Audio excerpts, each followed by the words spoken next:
हम बात करते हैं कि ये जो तकलीफ़ होती है कंधा उतरने की, ये क्यों हो जाती है। अब यहाँ पर मैं आपको बताना चाहूँगा कि कंधा का जो आपका जॉइंट होता है वो एक बॉल एंड सॉकेट जॉइंट होता है। इसका मतलब ये होता है कि आपके कंधे में एक सॉकेट होता है और एक बॉल होती है जो उस सॉकेट में रहती है। अब ये जो सॉकेट है ये बहुत ही शैलो सॉकेट है।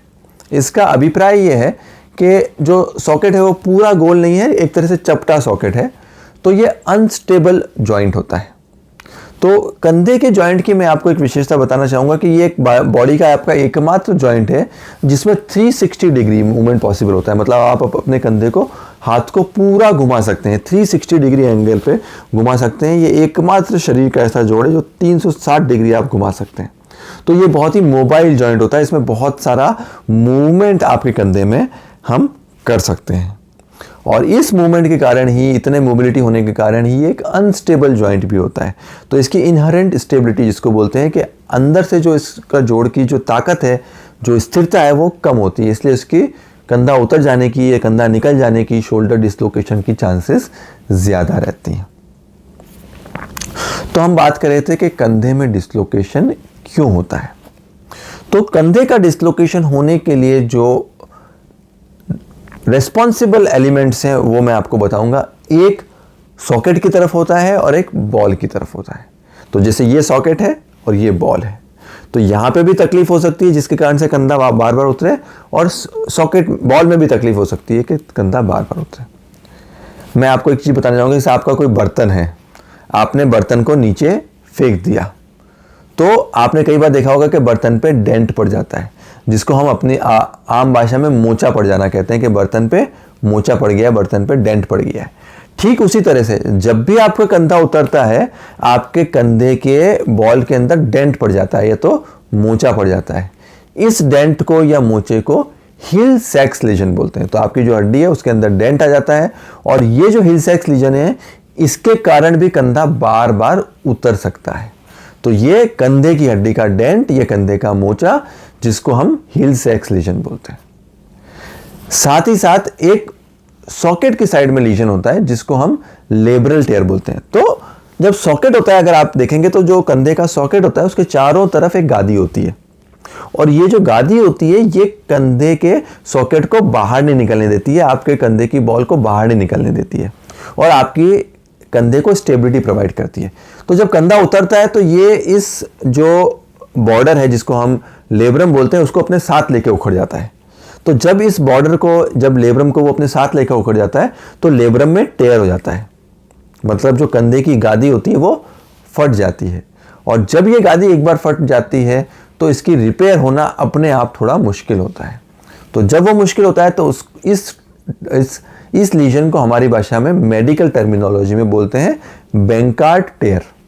तो बैंकार्ड टेयर का अभिप्राय यह है कि आपकी जो कंधे के अंदर की जो गादी है, सॉकेट के आसपास की जो गादी है वो फट गई है और उसके कारण आपके कंधे में ये सारी तकलीफें हो रही हैं। अगर आपको बैंकार्ड लीजन हो गया है तो ये अपने आप ठीक होने की पॉसिबिलिटी बहुत कम होती है। और इन प्रॉब्लम्स में अगर आपको लेब्रल टेयर आ रहा है या आपको बैंकार्ड टेयर आ रहा है तो सबसे अच्छा जो ट्रीटमेंट है, जो सॉल्यूशन है इन केसेस में, उसको हमारी भाषा में आर्थ्रोस्कोपिक सर्जरी बोलते हैं। आर्थ्रोस्कोपिक सर्जरी क्या है और कैसे करते हैं इसका हमने एक सेपरेट वीडियो बनाया है और मैं आपको रिकमेंड करूंगा कि वो आप वीडियो ज़रूर देखें। आर्थ्रोस्कोपिक सर्जरी के माध्यम से इस टेयर को ठीक किया जा सकता है। वो कैसे करेंगे उसका मैं आपको एंड में, वीडियो के एंड में बताऊंगा, पर अभी मैं आपको बता रहा था कि क्या क्या लेजन हो सकते हैं। साथ ही साथ कई बार एक जो आपकी जो लेब्रम है, जो कंधे की गादी, वो ऊपर से फट जाती है जिसको स्लैप टेयर बोलते हैं।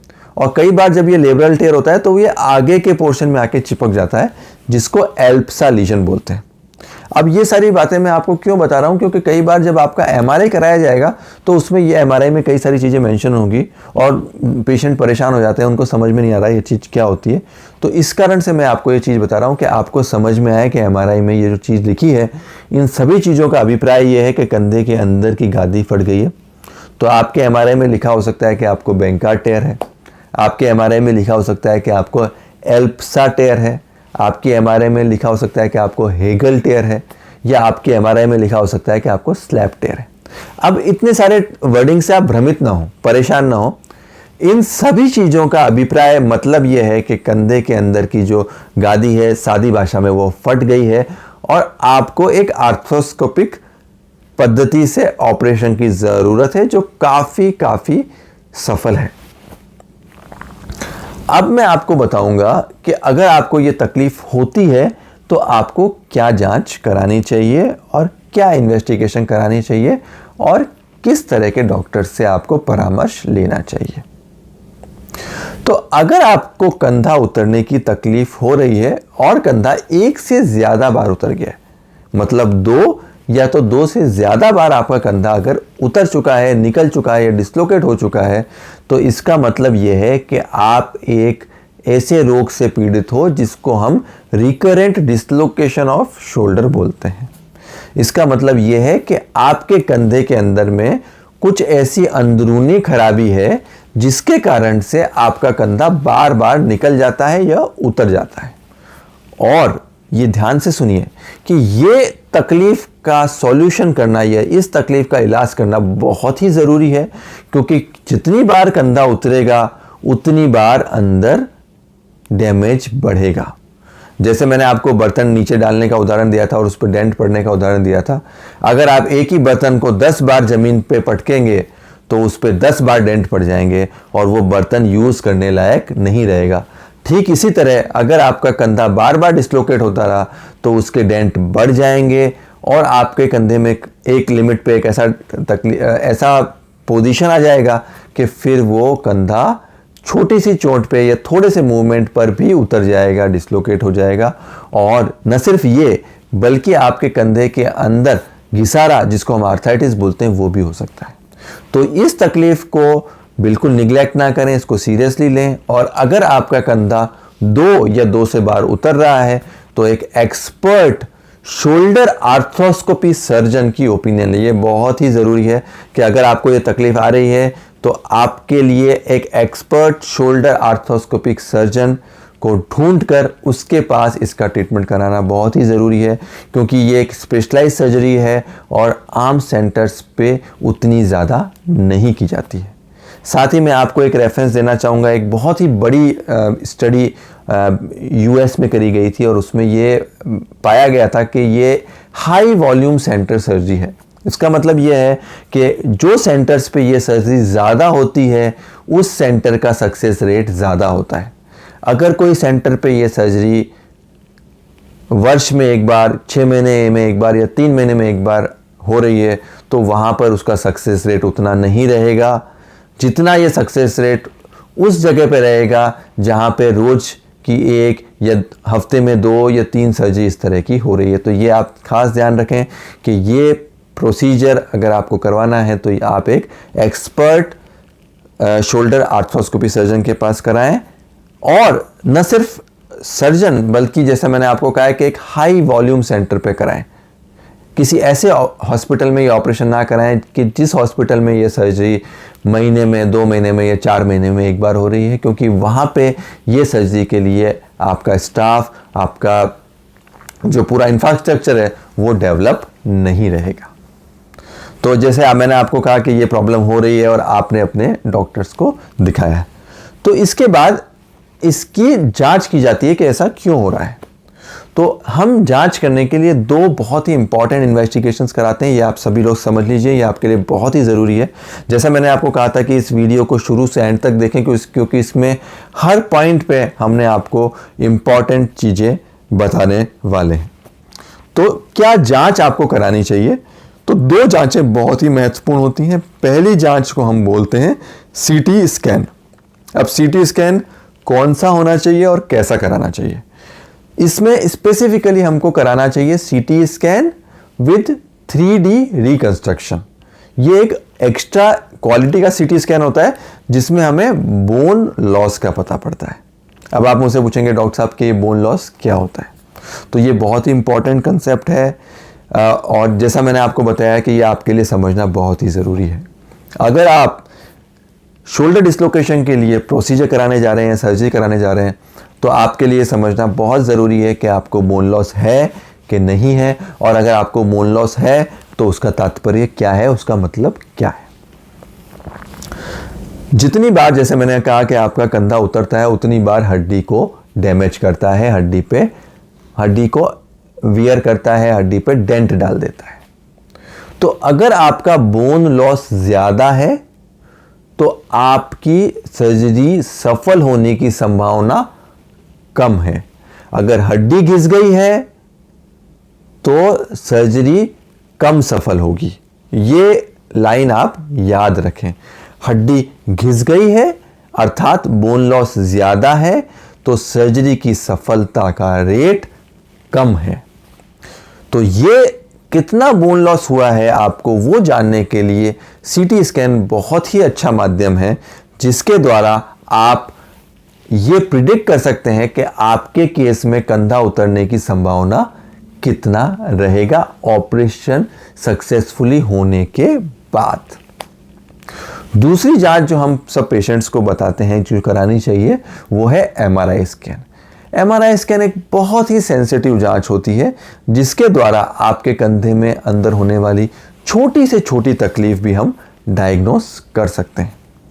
एमआरआई के माध्यम से हम कंधे के अंदर में होने वाली गादी की इंजरी, जिसको हम लेब्रल टेयर बोलते हैं, बैंकार्ड टेयर, एल्प्सा टेयर, हेगल टेयर, स्लैप टेयर और हिल सैक डिफेक्ट, जो मैंने आपको सारे के सारे पैरामीटर्स बताए थे, वो सारे के सारे एकदम सटीक तरीके से आइडेंटिफाई कर सकते हैं।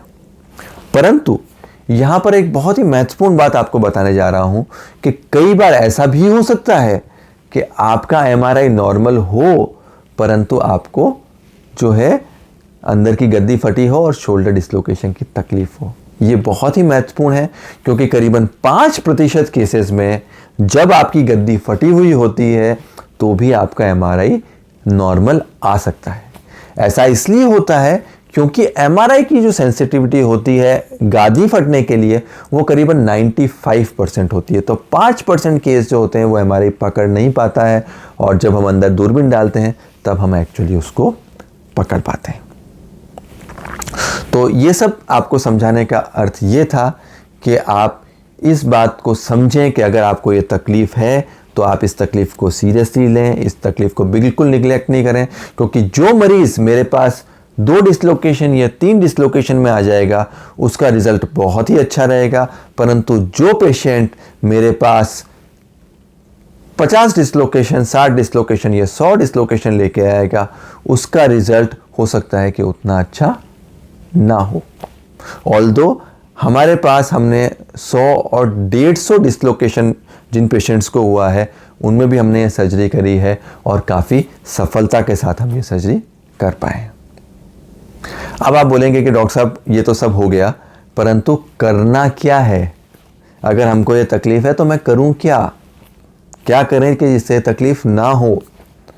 तो मैं आपको बताना चाहूँगा कि इस बीमारी का जो रामबाण ट्रीटमेंट है वो है आर्थ्रोस्कोपिक सर्जरी, जिसको हम शोल्डर आर्थ्रोस्कोपिक सर्जरी बोलते हैं।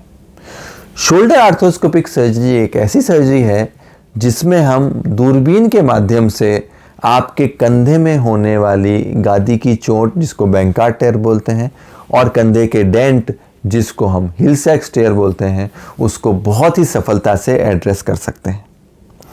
ये सर्जरी क्या होती है इसके बारे में मैं आपको कुछ बताऊंगा। इसमें हम कंधे के अंदर एक दूरबीन डाल देते हैं, और जो पहला हमारा स्टेप होता है वो हम दूरबीन के द्वारा ये देख लेते हैं कि कंधे के अंदर क्या क्या और कैसी कैसी खराबी है।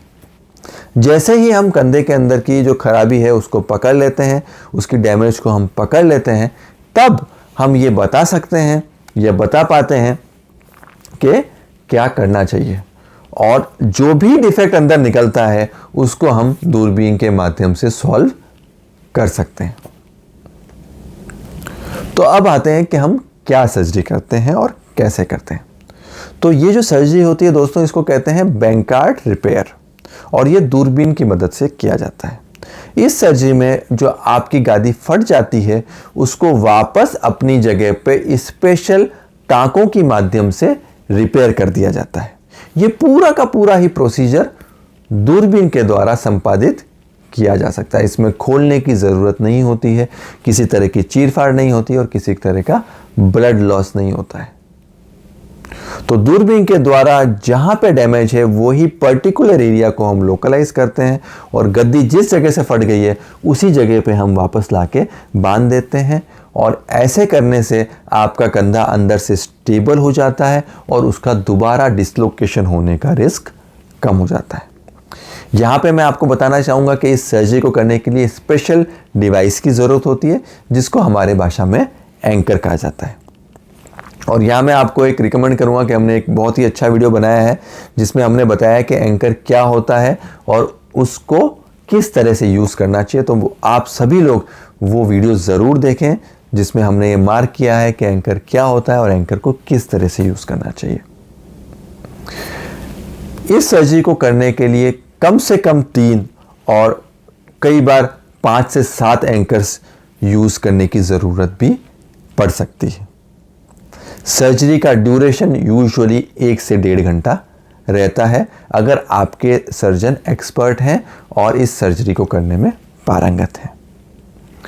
अगर आपको ये सर्जरी का एडवाइस दिया जाता है तो आप बस एक ही चीज़ देख लें कि आपका जो बोन लॉस है वो 20% to 25% से कम होना चाहिए। अगर आपका बोन लॉस 25% से ज़्यादा है तो फिर उन केसेस में इस सर्जरी के बाद जो रीडिस्लोकेशन रेट है, वापस कंधा उतरने का रेट ज़्यादा रहता है। आमतौर पे बाकी सभी मरीज़ों में ये जो आर्थ्रोस्कोपिक बैंकार्ड रिपेयर सर्जरी है काफ़ी सफल होती है और उसके बाद आप सारे के सारे प्रोसीजर कर पाते हो। अभी मैं आपके सामने एक ऐसा वीडियो दिखाने जा रहा हूँ जिसमें हमारे एक पेशेंट हैं जो करीबन 25 वर्ष की उम्र के थे और उनको भी यही तकलीफ़ की थी, उनका कंधा बार बार उतर जाता है और वो एक बॉडी बिल्डर और एक एथलीट हैं और हमने उनकी ये सर्जरी करी और उसके बाद वो कंधे की सारी हाई एक्टिविटीज़ करने में भी सक्षम हो पाते हैं। आप देखेंगे कि वो किस तरह से उल्टा खड़ा होकर भी एक्सरसाइज कर पाते हैं और हाथों के ऊपर पूरा बैलेंस ले सकते हैं। तो आप देखेंगे कि ये सर्जरी करने के बाद आपका कंधा कितना मजबूत और कितना स्ट्रॉन्ग बनाया जा सकता है। अब कई पेशेंट्स मुझे बोलते हैं कि डॉक्टर साहब ऑपरेशन के बाद आपको क्या चीज़ों का ध्यान रखने की ज़रूरत पड़ती है। देखिए, ऑपरेशन के बाद जो ट्रीटमेंट है बहुत ही सिंपल है, क्योंकि जैसे मैंने आपको बताया कि ये प्रोसीजर हम दूरबीन की मदद से करते हैं तो इसके बाद कोई बहुत ज़्यादा दुखावा नहीं होता है, पेन नहीं होता है। सिर्फ आपको कुछ दिनों के लिए एक आर्म पाउच या एक स्लिंग दिया जा सकता है जो आपके बेसिकली आपके कंफर्ट के लिए होता है। अब इसका ड्यूरेशन जो होता है वो सर्जरी टू सर्जरी वेरी कर सकता है।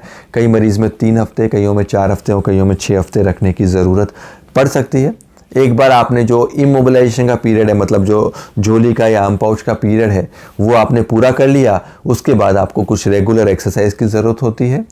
रिकवरी के लिए भी मैं आपको बताऊंगा कि हमने एक वीडियो बनाया है जिसमें आपको बताएंगे कि किस तरह की रिकवरी करते हैं और किस तरह की हमको फिजियोथेरेपी करने की उसके बाद ज़रूरत पड़ती है।